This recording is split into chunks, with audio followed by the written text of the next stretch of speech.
Hello, everyone, and welcome into another edition of the Royals Rundown podcast presented by Royals Review. I am Jacob Milham, coming to you on a Friday afternoon with the lovely, the illustrious Jeremy Hokius Greco. Jeremy, how are things down in Georgia? They're pretty Georgian, I guess. Really? Did the devil come down yet? I know it's a little early in Uh, the year. not I haven't seen any motorcades or the Men in Black or anything, so I think I'm okay. Well, good. Glad to hear. I know it's like finally we're getting our kind of like first taste of summer up here in Virginia. Like it was 91 the other day and it was humid. And it's just like, I am not looking forward to 3 months of this. My poor Yeah, little that's why window AC. I don't leave the building that I'm in if I can help it. And I Yeah. run the air conditioner and I have fans everywhere. Perfect. Perfect. All right. Well, we're not here to talk about the weather. We're here to talk about Kansas City Royals baseball on the heel. We could talk about the weather a little bit longer if it We means not could. talking about the Royals baseball. Yeah, don't worry. We've got a lot of folks with their own opinions on Royals baseball and how cloudy that outlook is looking. You can go find some of that outlook and some of that research and analysis up on royalsreview.com. Go join the comment community, sound off about our articles and just what we're putting together over there on the .com. All right, man. So we last time we spoke, we were a little optimistic about the team turning things around in Detroit.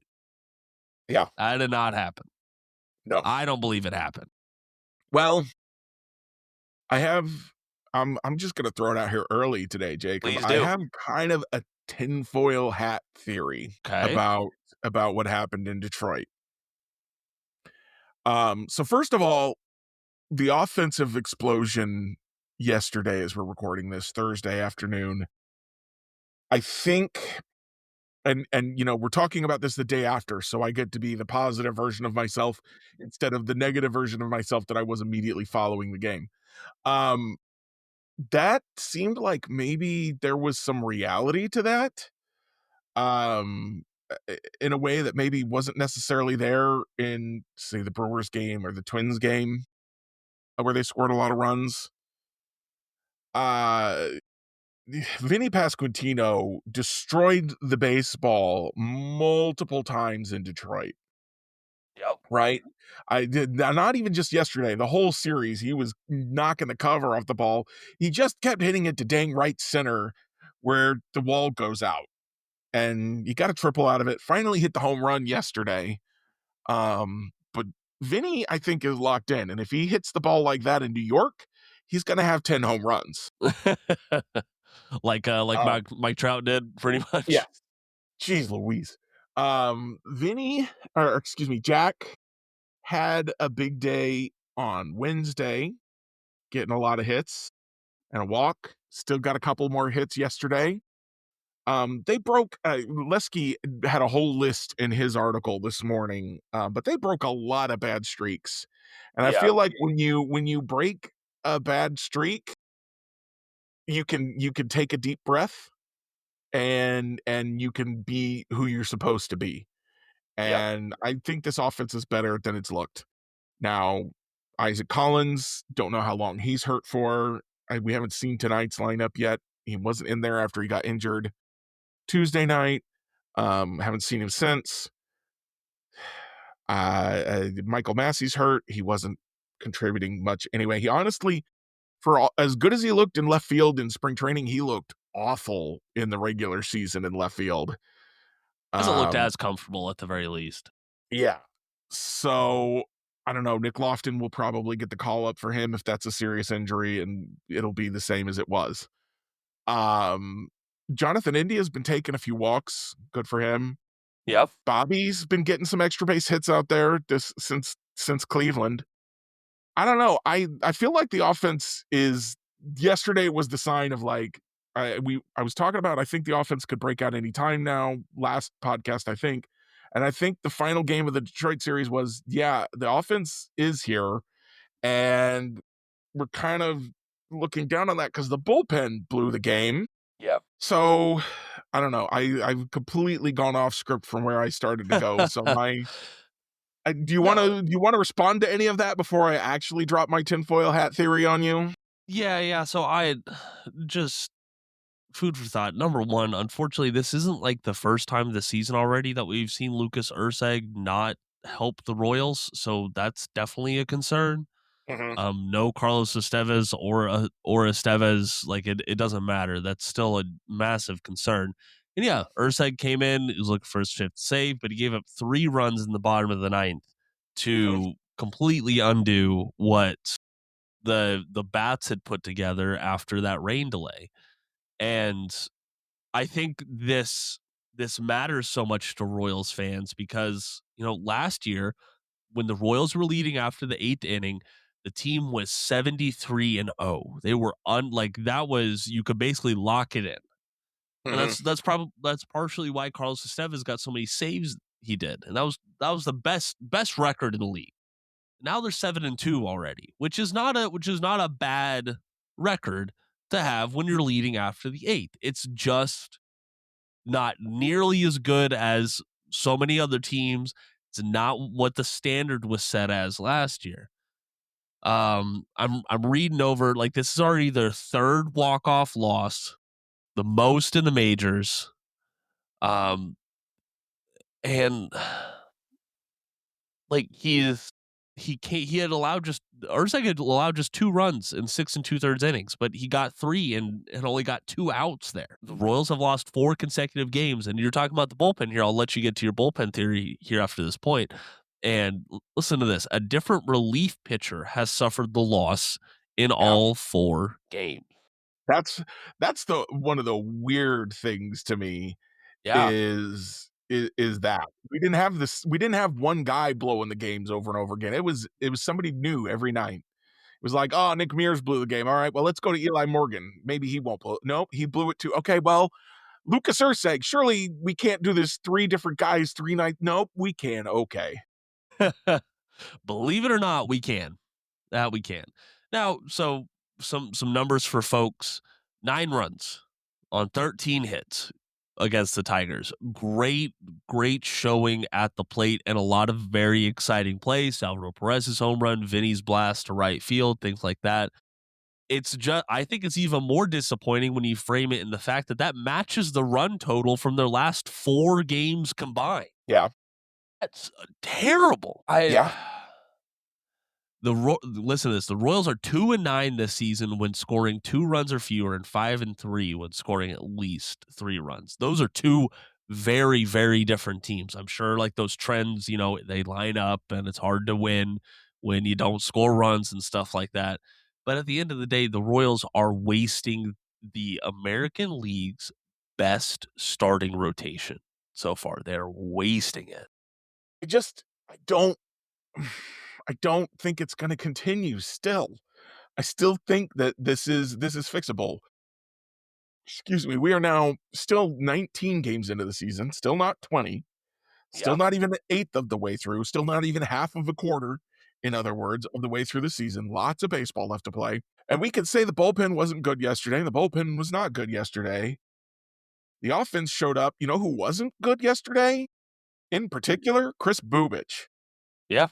And Yeah. how many bad starts do you think Chris Bubich is going to give us this year? Because my 4. answer is not many. Yeah. Not Now not as many. he might not give us many starts, period. But when he's pitching, I think he's going to be good. Okay, Okay. so that is an outlier, and I just outlier after outlier, and you sit there, and this is where you look at me and you go, Jeremy, every loss can't be an outlier. Maybe the Eh, team is bad. I yeah. think I think the bullpen is not as good as I wanted it to be, as I believed it to be. I think that is true. I think I was mistaken about the bullpen, but I also think they've been really unlucky. One of the plays I keep thinking about from yesterday before the offense exploded was Michael Garcia smashing a ground ball down the third base line where the rookie Kevin McGonigal has to go into foul territory, make a long throw, and he guns down Mikey. That that's bad luck. It I mean, is. that's a really good play, but it's bad luck. Yeah. Mikey's going to beat that out 99 times out of 100. That he is? Um, Riley Green had a diving catch yesterday. Their center fielder had a diving catch yesterday or the day before. They've had a lot of bad luck in all of this. I mean, they've not been as good as they wanted to be, but this is one of the things I wrote about at the beginning of the year. A winning team doesn't just have talent, it has good luck. And one of the things I thought about this team was that they'd given themselves so much depth that they could kind of generate some of their own good luck in a way. You could keep cycling until you find a hot hand, as opposed to last year. You go, well, John Rave. John Rave is Yep. the only option we have. If he's not hot, what do we do? You know, they've got more options this year. Now, I would like to see them play Starling Marte more. Though Lane Thomas has gotten on base a handful of times over the Tiger series. Still not Yeah. good, but he got on base a handful of times. Took a walk, had a single yesterday, I believe. That's Yeah. doing his Scored a job. run. You know, so I think they've had a little bit of bad luck. I also so this is my tinfoil hat theory. Okay, let's hear Yesterday, it. home plate umpire Andy Fletcher left the game, delayed the game twice with an illness, finally left after the second delay. Cole Reagans looked bad on Tuesday. Yep. He pitched well because he's an ace. And when you're that saying that Ryan Lefevre loves to quote, when you're a starting pitcher, you're going to have 10 games. We got all your stuff. Everything's great. You got 10 games where some of your stuff is working. You can get around it, and 10 games where you got nothing. And if you want to be an ace, you got to be good in the games where you got nothing. Cole Reagans had nothing. He was good anyway. Chris Bubich maybe showed why he's a number 2 starter, not an ace, because he had nothing, and it went poorly. Yep. That it did. But That it did. one of the things that stands out to me about yesterday is we didn't see Matt Strom in a Nope. close game. He's only pitched once in the last week. I looked up Lucas Urseg's numbers from yesterday. His velocity was down yesterday. He didn't look comfortable on the mound. He didn't look hurt, but he didn't look comfortable. My tinfoil hat theory is that I have a sneaking suspicion that there is an illness going around Okay. and that it was leading to some ineffectiveness. I can see Now, that. again, I don't think that explains everything. I think they're maybe a little bit worse than I thought they were. One of the guys that we really liked heading into Detroit was Nick Mears. Yep. And I looked up Nick Mears' numbers earlier this afternoon, and there's some stuff to like there. He gets some chase, some swing and miss, but he's having a really hard time throwing strikes, especially with that changeup that he's throwing a lot. Another weird thing about Urseg, by the way, yesterday, he threw his changeup. His changeup, he throws 10 to 15% of the time normally. He threw 8 of them, tied for the most pitches he threw yesterday. Something was weird. Yeah. Something's a little off. Maybe he wasn't ill, maybe he was just having a bad day, but the bullpen, and if Matt Strom wasn't pitching, it was because he wasn't available, not because Q's an idiot. Right. And if he's not available, why is he not available? Either he's hurt, if he has only pitched once in the last week, either he's hurt or he's sick. My money, I know that this is probably a bad bet, but my money is on that guys were not feeling good, and they were going out there anyway. So that doesn't mean everything's going to be fine. It just means maybe things aren't as bad as they seem. I think even with a bad bullpen, though, the Royals win yesterday's game if Chris Bubich pitches better, which I think he will in, all but 1 or 2 of his remaining starts. So that's where I'm at is you look at the positive, the offense showed up. You look at the negative, and you try to find a reason why maybe it's not that bad, which is perhaps not the most scientific way of dealing with things, but that's where I'm at today.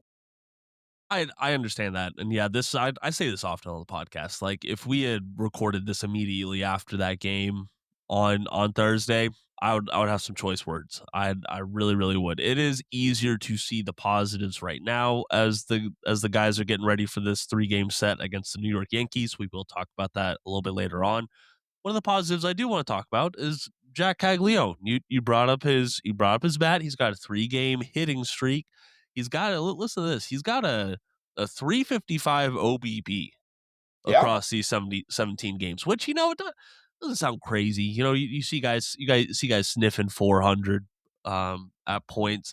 But like, this isn't a guy known for drawing walks or putting the ball in play and seeing what happens. Like that's not his game. And it's a huge rise over where his OBP was in his debut season. So I will absolutely take this improvement from Caglione. And he reached base in 5 of his 8 plate appearances against the Tigers. That's a pretty good series in my eyes. 4 for 7, a walk, a triple that absolutely belted off the bat, an RBI, and scoring a run himself.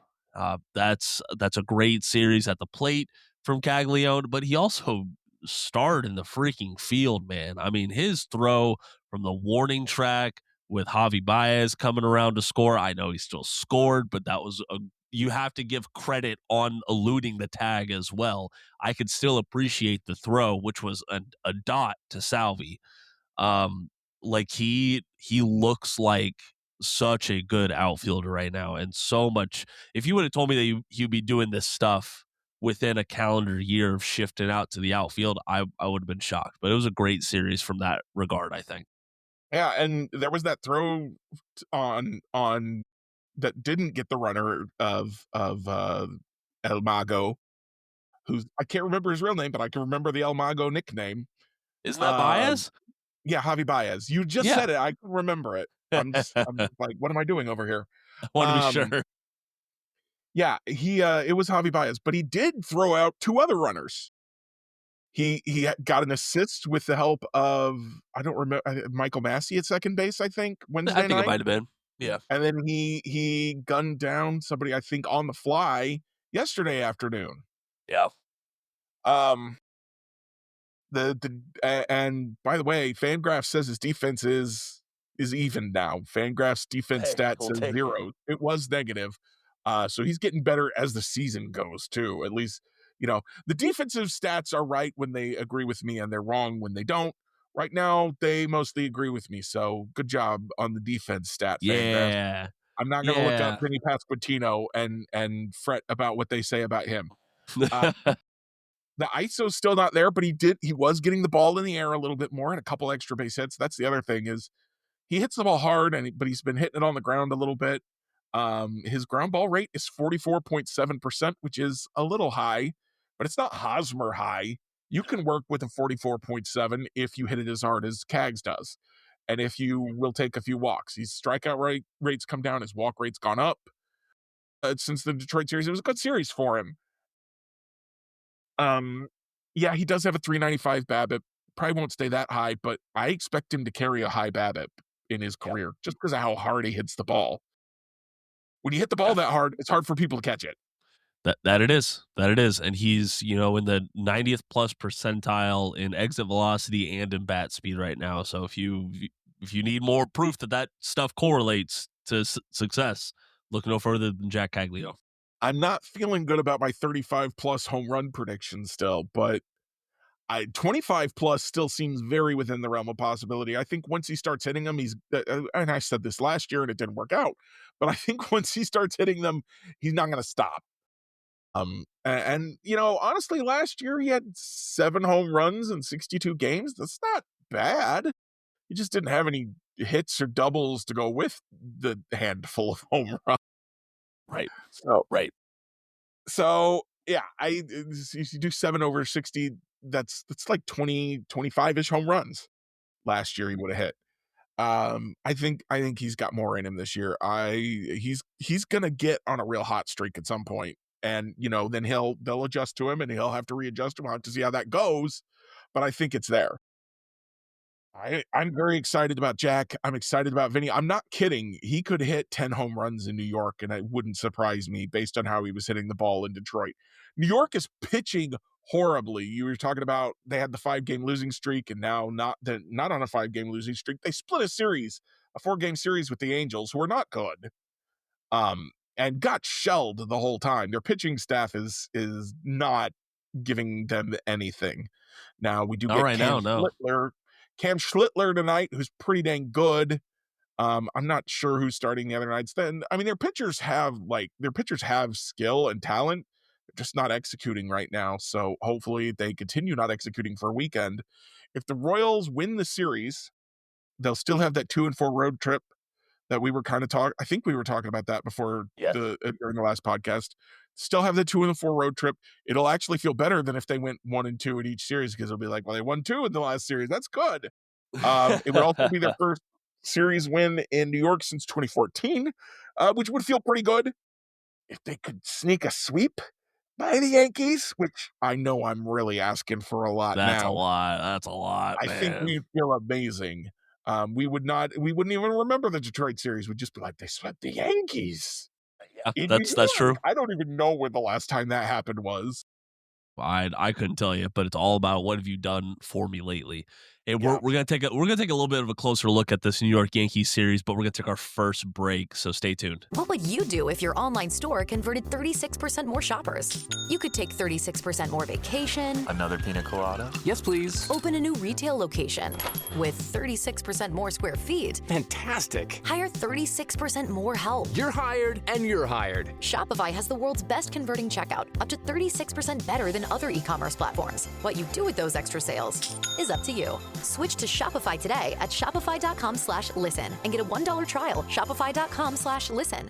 This episode is brought to you by Progressive Insurance. Do you ever think about switching insurance companies to see if you could save some cash?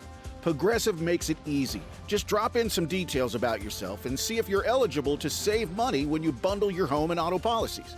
The process only takes minutes, and it could mean hundreds more in your pocket. Visit Progressive.com after this episode to see if you could save. Progressive Casualty Insurance Company and Affiliates. Potential savings will vary. Not available in all states. And we're back here on the Royals Rundown podcast presented by Royals Review. So yeah, like Jeremy was saying, I had to peek over here and take a look. They've lost 11 straight series at Yankee Stadium. Their last win was ahead of that electric 2014 postseason run in September. But the Royals just haven't performed against the Yankees in regular season games, period. The last time that they beat the Yankees in the regular season was on September 10th. And like they've been close. 6 of those 7 games have been decided by 3 runs or fewer. Like they're September 10th which competitive. year? 2024, excuse me. Yeah, that's what I thought. I was like, they didn't beat them at all last year. No. Though you could argue that the last time they beat the Yankees was actually in October of 24. True. That's true. But who got the last laugh there, Jeremy? Garrett Hampson. That he did. Walking MLB away The Show GOAT. with his MLB The Show playoff rock star card that then showed up again last year as the playoffs were starting. They're like, here's some previous releases of guys who played well in the playoffs. And I'm like, why is out of all of these did I get Garrett Hampson? I'd have rather not gotten a Royal. It's not him.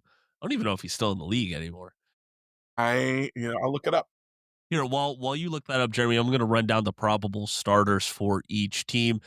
Tonight's starters, Friday evening, kicking off the series, we got Michael Wacha and his pearly 0.43 ERA going up against Cam Schlittler, who has a pretty solid 2.49 ERA on the other side of it. For the other 2 nights, we got Noah Cameron going up against Will Warren, and then we have Cole Reagans coming back around to face off against Ryan Weathers in the getaway game on Sunday. Just remember, both Saturday and Sunday games are afternoon games, so Kauffman Standard Time, that's at 12:35. So nice little lunchtime game, I would call them.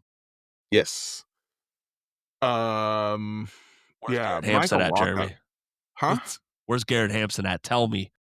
Well, he's in the Reds AAA team Okay. right now. But Waka Waka, huh? Michael Wacha. Yeah, so I don't think any reasonable person will tell you to expect the sub-1 ERA, but I have started to do a little digging on him. And it's not just that his ERA is the best it's ever been. He's holding velocity from last year and from a couple of years ago. Like, his velocity hasn't gone down at all, and his spin rates are up. So I started to do a little digging into Michael Wacha, and I don't have anything concrete yet, but the spin rates are all up, and he's getting more chase and more whiffs than ever before, ever in his career. I don't mean since a Royal, I mean since he was a highly regarded prospect in 2013. This is the best he's ever pitched. Wow. People were like, "Man, do we really want Wacha on the staff this year? He's getting kind of old." Yeah, apparently we do. So because I'm not gonna say that. Well, no, I do consider myself a Waka truther. Last year I picked him to be the most valuable Royals starter, and if memory serves, that turned out to be the case. Because he He's was at the only le- one who pitched all year, yeah. right. He's been very steady over his first 2 years in Kansas City. And, since he joined, the Royals have had like a true breakout pitcher each year, right? 24 it was Lugo, 25 it was Bubic, 26 might be Waka's year. And like I would absolutely love that. I know he is definitely a different pitcher than he was in the St. Louis Cardinals staff, but he's still very good to watch. Very like he is getting it done. Death by 1,000 cuts, I think is a good way to describe it. Jeremy, do you have anything else to say on Waka before I move on to another pitcher?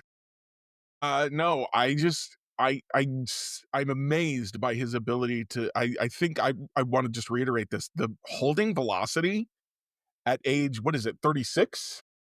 Either 35 or 36. 30, in his mid to late 30s, holding velocity is very impressive, and it is helping. 34. We're both Still, wrong. still, mid 30s there. That is, and then adding the spin rate, like he's not just going out there and being like, well, I got paid, I'm not going to get paid again, I don't care. He's going out there and really giving it. And honestly, he might get paid again the way he's pitching. Um, I'm super excited that he's still around, still doing his thing. The Royals have needed him, and they're gonna need him tonight. Can you believe that opposing batters have a 0.000 batting average against his changeup this year? They haven't gotten a I hit against it. I mean, even through four, what is it, 4 starts now he's thrown? 3, Tonight 4? will be his fourth. Okay, even through 3 starts, he throws a lot of changeups. He does. He Not does. have anybody get a squibber in on him or anything. So that, again, it won't hold all this year, but that's a really good sign for how well he's pitching. And it cracks me up. I'm take a little shot at David Lesky, who every time talks about the pitching, he talks about how he thought Michael Wacha was done, and he's wrong. And it's not.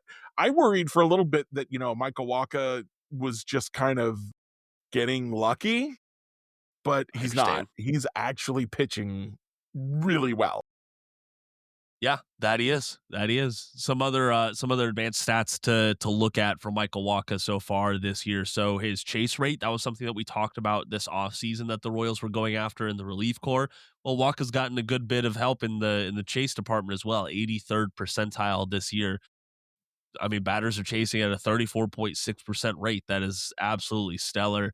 His off speed, he has one of the best off speed arsenals. We talked about that changeup in the league. His off speed run value, according to Baseball Savant, for what that's worth, 98th percentile. Super, super great stuff.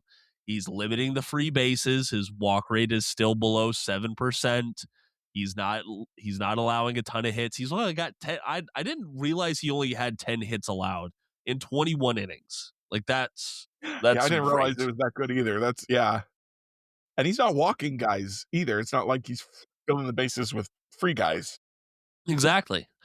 The other pitcher that I wanted to talk about is the guy taking the ball on Saturday, because the last that we saw from Noah Cameron, it was not very good from him. He had five and a third innings, 5 runs allowed on 6 hits and 2 walks. The Royals eventually lost that game to the White Sox. And, his other bad start in his career, like the unequivocally bad start, was against New York, that game in Kauffman Stadium where Aaron Judge put one on top of the Royals Hall of Fame. Like that got replayed so many times. Yeah. Absolutely hammered it. But yeah, in that's his only start against the Yankees. and now he's going on the road to face them in the bandbox that is Yankee Stadium. I think this is going to be a big game that I'm watching for. Like, okay, this is that mental side of baseball that we talk about. Can you bounce back from that last start and, in a way, exercise a demon in your young career, right? Like, how much better are we going to feel about Noah Cameron if he goes out there and strikes out Aaron Judge decisively, even once, right? Like, I would feel so much better about Yeah. it. Am I overlooking? Am I blowing this out of proportion? No, I think we need Noah Cameron to make a good start, I think.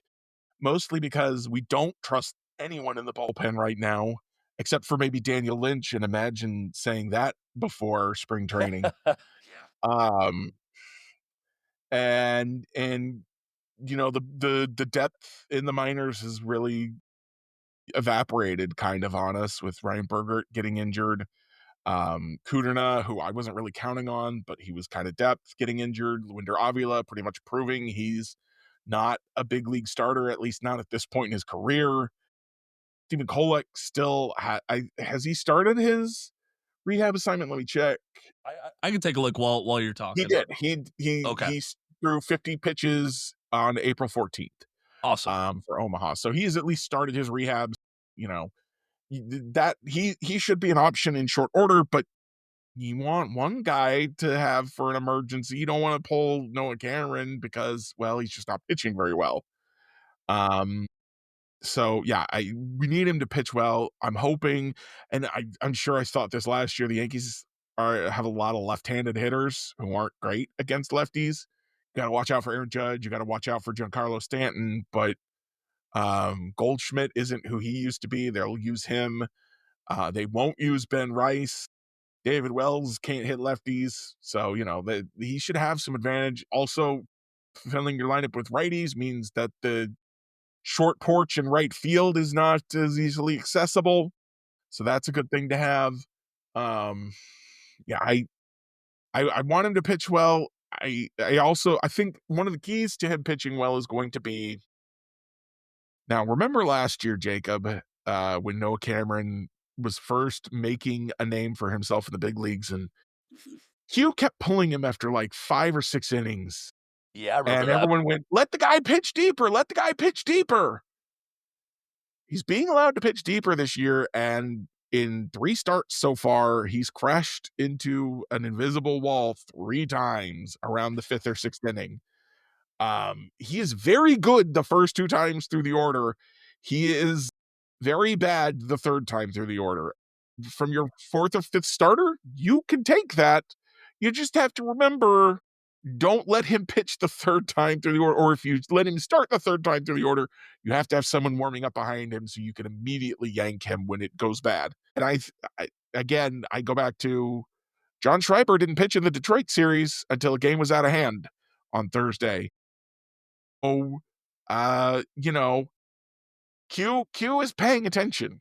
He said, okay, well, we'll try Nick Mears here in this leverage spot. Okay, that didn't work. We'll try Eli Morgan here. No, that didn't work. Well, we'll go back to Nick Mears. Almost got it done. We'll try Daniel Lynch in the 8th inning because Matt Strum isn't available for whatever reason. So he's making adjustments. He's making moves. People are still being so critical of Q. Oh, yeah. I've seen some stuff. I finally left the Royals subreddit. I saw someone saying they were going to quit being a Royals fan until Q was fired. Yeah, I've as seen if that. this is somehow his fault. It's not. And everyone's like, oh, we got to get Kyle Isbell in the lineup more, even against lefties, because he's so hot. What immediately happened to Kyle Isbell when we started letting him hit against lefties? Exactly. Stopped hitting the righties too.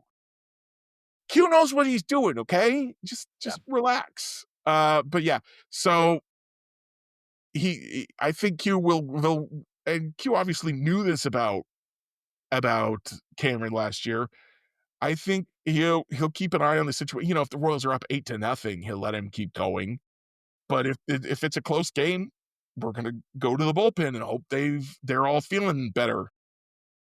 Did you talk about? Sorry, did you say Mitch Spence? Because I completely forgot that he was in the 26 man. He hasn't pitched yet. I'm not sure. I'm not sure what the Royals are doing with him or what the plan is with him or how he'll look when he does pitch out of the bullpen.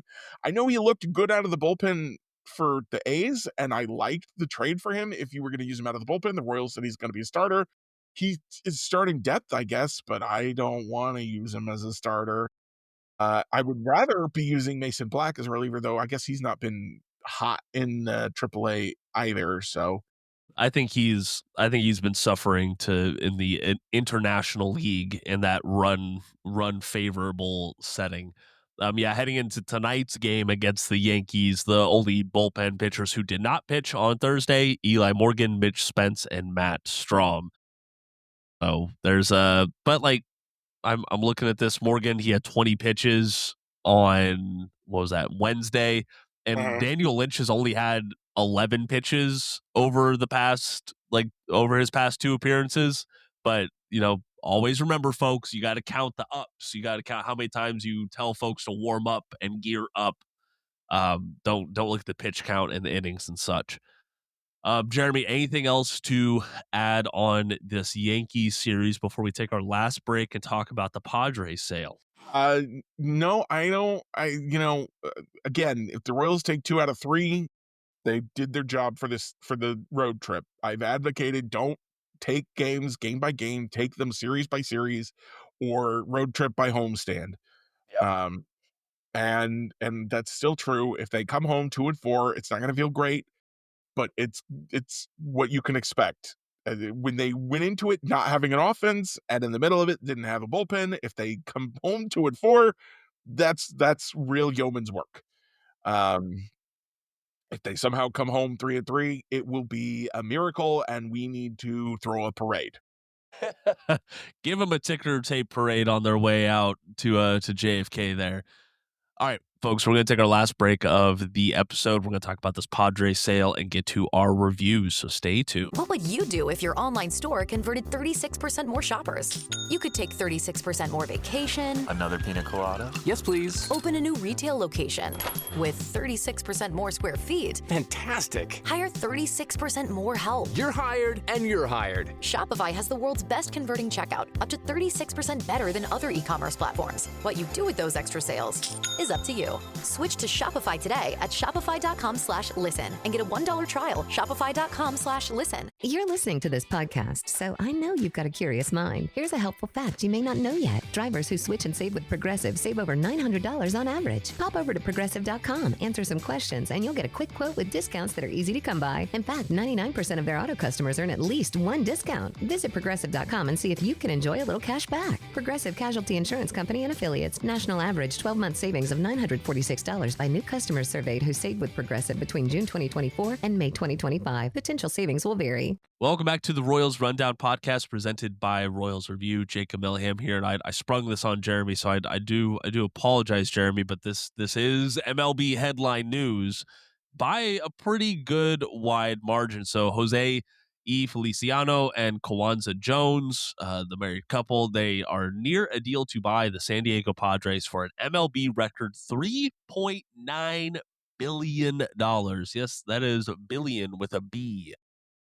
They were not the only high dollar bid in this. At least one other bid came in north of $3.5 billion, according to The Athletic, and nearly laps the record that was set by Steve Cohen back in 2020 when he bought the New York Mets for $2.42 billion. Did you do that before the pandemic or after the pandemic? You know what? I don't know for sure. I know it was in 2020, so maybe that, because that does change things, I will say. This is a small market San Diego Padres team who were not known. It was after. Okay. They November really 2020. Okay. They really weren't one of the powerhouses in the league at all, but their late owner, Peter Seidler, I think is how you say his name, if I remember right.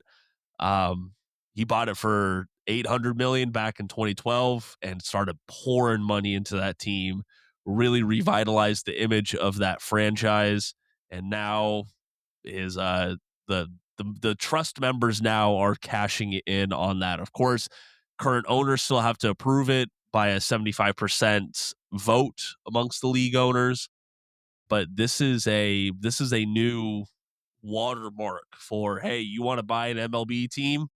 Well, you're gonna have to make that bag a little bit heavier. Jeremy, I have a complicated question for you. How do you think this is gonna affect the labor deal? You're gonna have these owners say like, oh well, we need to limit spending in the game. We need a cap, I and then this is happening. eh,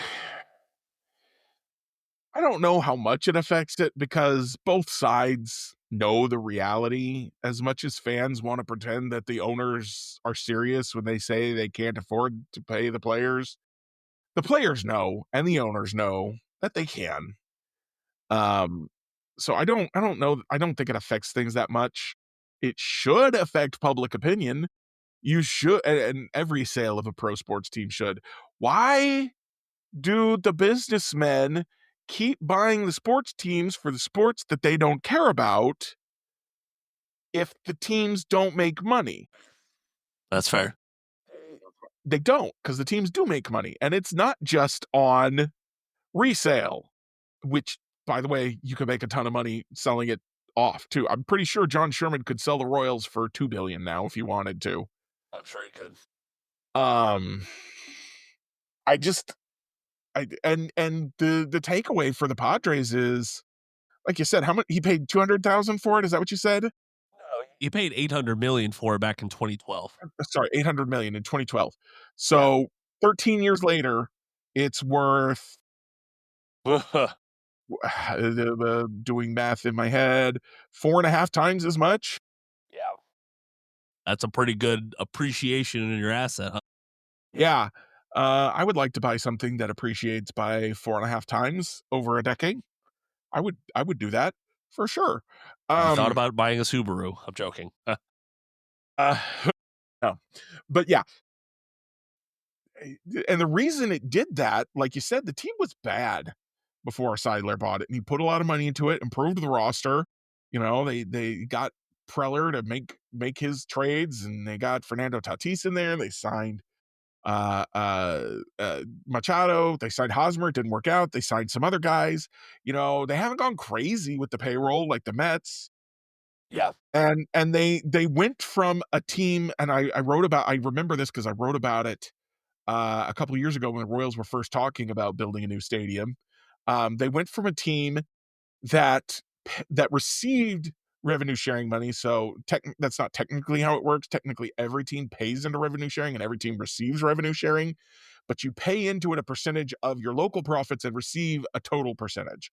So if your local profits are more than the percentage that you take out, then you're said to be paying.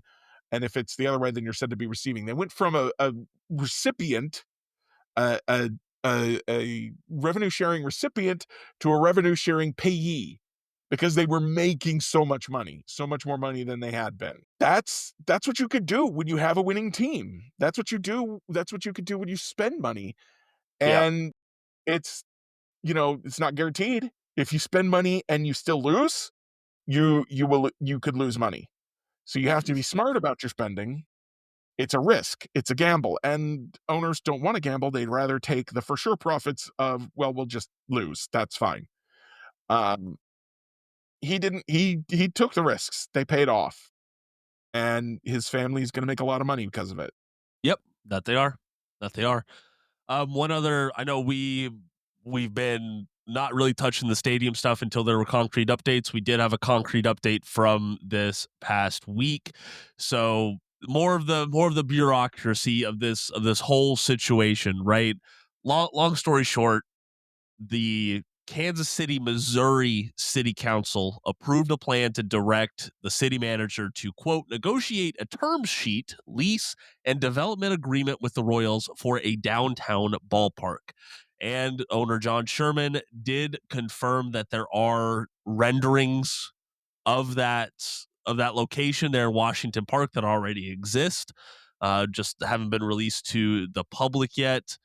And we have a full article up on royalsreview.com. That's like a FAQ, right? Just bam, bam, bam. Where is it going to be located at? What is the team said? All that is up there at the website. This shouldn't be a surprising development to anyone, but I mean, I don't know. It's concrete progress at least. Like I hope that something is close at least. What would you have anything to say, Jeremy? I just have to say that the city is, last I heard, promising 600 million. The state has promised up to half of the cost. So when the Royals were first talking about this a couple of years ago and it got voted down, they were trying to get half of the stadium cost paid for by public funds. They've now got something closer to 3/4 of it paid for by public funds. If I understand correctly. The waiting game worked. Yep, it did. And people don't get to vote. And that's because the politicians knew that if they put it up to a vote, they ran a real risk of it not passing again. And And Lucas they didn't want to do that. Nope. The mayor took a lot of heat on that. He really did, and there's a pretty loud contingent of residents upset by that. Not upset by the downtown stadium, upset by it did not go back to the public for their voice to be heard once again. And that's a ton of tax dollars. That's 600 million that's not being invested back into other areas of the city that $600 could million directly that could be used to house people, could be used to feed people, could be used to literally save lives, whether that's through fire department or medical research or medical care. And instead it will go to profit a billionaire. That's the takeaway I have, is that the politicians once again decided to profit a billionaire rather than serve their people. And I don't think this necessarily comes with, if it comes with a community benefits agreement, it's the same one that they had 2 years ago, which wasn't actually a community benefits agreement. It was an agreement by the Royals to pay themselves and call it charity. Yep. And I wrote about that at the time. Just like that was when they had to save face because they were going into the crossroads. Remember, like that Right, was the yeah. big stink. And they needed people to approve it, and Yeah. they needed to vote. So there's nothing forcing them to do anything now, and they're not gonna. No, probably not. So we'll keep an eye and an ear out for developments on this. I just want to say kudos to Sam McDowell and the team over there at the Kansas City Star. Like this is one of those sports times where having boots on the ground does help, and we get to hear from the policy leaders and stuff like that. Just wish the Kansas City Metro had a more robust full-time media staff, but alas, here we are. Well, it's a problem everywhere. Unfortunately, Right now it is, yeah.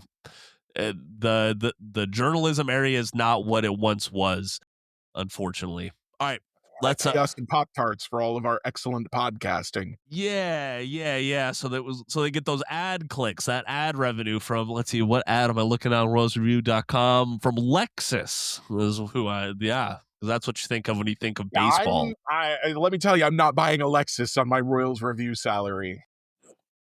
Not at all. Not at all. To be fair, I'm not buying a Ford on my Royals Review salary either. But the only motorized thing that I could probably afford on my Royals Review salary is like a neck fan. I think that's about it for me. All right. Yeah, I think I can get a yo-yo. Ooh, nice, self-powered. Yeah. How very eco-friendly of you. Yeah. maybe a light up yo-yo. Let's get real fancy, because I am an editor after all. That's fair. You gotta get those bonuses where you can get them. All right, let's go ahead and get on to reviews for today and kick off the weekend right. I, as usual, will go before Jeremy because I got another quick one. I've already talked about Tubi plenty on this podcast before. I think I've reviewed Hell's Kitchen as well, but we finally watched all of Hell's Kitchen that was on Tubi. It was, I don't know if I want to review the show itself because it's good. It's a competitive cooking show, and I liked the fact that it was uncensored. That was really fun. But I also liked the routine of it because that was, if we had at least 3 of the adults in the household, there's 4 adults in the household, 2 kids. If there's at least 3 adults here, we were watching Hell's Kitchen over dinner. And like it was nice to have that as a routine. I understand now why like there were so many long running TV shows for like I think about these quote unquote simple TV shows that enraptured people, and it's like, well, maybe it was just the routine, like the comfort of being able to turn on MASH every week, or the comfort of being able to tune into the Waltons or something like that. Hell's Kitchen, Tubi in general, I highly suggest. It's free, it's ad supported. And in today's world where streaming costs continue to rise, my YouTube premium just jumped up to $16 a month of all things. So yeah, I would suggest going and checking out Tubi. Jeremy, I saw that face you looking. Yeah, that was my reaction. Oh my gosh, I'm glad I don't pay for YouTube Premium. I steal that from my family, like most of my streaming services. I pay for Crunchyroll, I pay for Dropout, and I get HBO for free. So, I'm gonna, you know what? I'm gonna bring Psych back up again. I just recently started season 6. Still cruising along. I am restricting myself to 1 episode a night because otherwise it could be 3 or 4, and then I just wouldn't sleep, and then I would be out of Psych, and then I would be sad. I reviewed it after that first season, and like I said, that first season, like a lot of comedies, it was it was actually funnier than most comedies first season, but it was a little rough at times. It really hit its stride, I think, around the 3rd or 4th season, and it's still in its stride in its 6th out of, I believe, 7 seasons, maybe 8. Um, they got the obvious couple together, and very little changed as far as the dynamic of the show, because I've been doing a lot of thinking about this, Jacob. I think it's because there are actually other relationships that matter to the characters in the show. That's not the only relationship that matters. So there's still a lot of fun to be had. Just last night I watched, they had their own riff on The Hangover, where all the characters got drugged and had to figure out what the heck they did the night before. So that was a lot of fun. I never seen The Hangover, but the Psych Hangover is probably good enough. And yeah, I'm just having a blast with it. I don't want to Oh yeah. stop watching Psych. I'm part of me is like, when I finish this, do I just start over from the beginning, or do I I have to find another show? I will say that's what I did with Supernatural. By the time I finished Supernatural, is I just hit like, well, back to episode 1 in Lawrence, Kansas, I think is where it starts. But yeah, so I can't recommend Psych enough, man. It's a very fun TV show. It Speaking of really fun is. TV, I haven't watched that. Have you heard anything about the new Scrubs reboot? I have not. I've seen that it exists. I haven't heard anything else. Scrubs was never my jam, so I Gotcha. haven't paid attention. What was the oh gosh dang it. Oh, hold on. I'm sorry. I have another review. Um did I tell you about Project Hail Mary? Honey and I went and saw that. No, I have been super excited to watch that. But I Yes, have to wait till it comes to streaming because I don't go to movie theaters for a variety of reasons, none of which are moral. I understand. Dude, super good. Oh my gosh. So like that, I've reviewed the book before on the podcast. That was the book that broke me out of a multi-year reading slump. Like that was the exact book that I needed. And now I bought all these books behind me since I read Project Hail Mary in like 2023 or 4 maybe. Absolutely love it. The movie lived up to the hype and then some. Unfortunately, we weren't able to see it on IMAX. None of the IMAX screens were showing it around here, but rather the like the Mario's Galaxy movie, Yeah. which was really disappointing.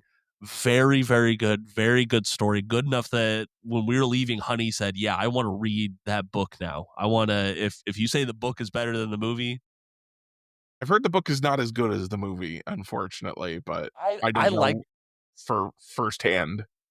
You know Well, what? you said you read the book. Yeah, I'll put it like this. I liked the book more because there were some more minutia behind the backstory And and a behind the lot of people science. didn't like that stuff. Yeah. So if you like that stuff, then cool. I Yeah. probably like that stuff myself, so I think you would. But yeah, that is just like when I went and watched Sinners and it was really early in the award cycle, I was like, yeah, that one's going to be around. in award season. Project Hail Mary is going to be around in award season. It was an awesome movie. Can't wait. Yeah, man. I'll keep an eye out for streaming. Hopefully it's coming soon. All right, folks, that is going to do it for today's edition of the Royals Rundown podcast. We appreciate you joining us for a little bit of a later episode. If you want to support us, make sure you follow or subscribe wherever you're listening. But the best way to do so is to go and check out the work over at royalsreview.com. Join that comment community. Actually read the articles and then comment. We really appreciate when y'all do that. That makes for a better discussion, I would say. I mean, you do you, but it's certainly from my perspective, I'm more likely to respond to you if you are responding to something I wrote instead of just reading my headline and then saying whatever you want to say about the headline. I don't want to criticize you. I'm just saying I'm less interested in a conversation with you in that situation. Yep. Just why I never talk to Jacob anymore. Gasp. Yes, we are. We're actually just we're just syncing this track up later on, and we're just speaking into a microphone. Goodness gracious. All right, folks, we're gonna get on out of here. Appreciate you listening, and until next time, go Royals. If you like the show, please take a moment to rate, review, and subscribe. It really does help the show to grow. Thank you for listening.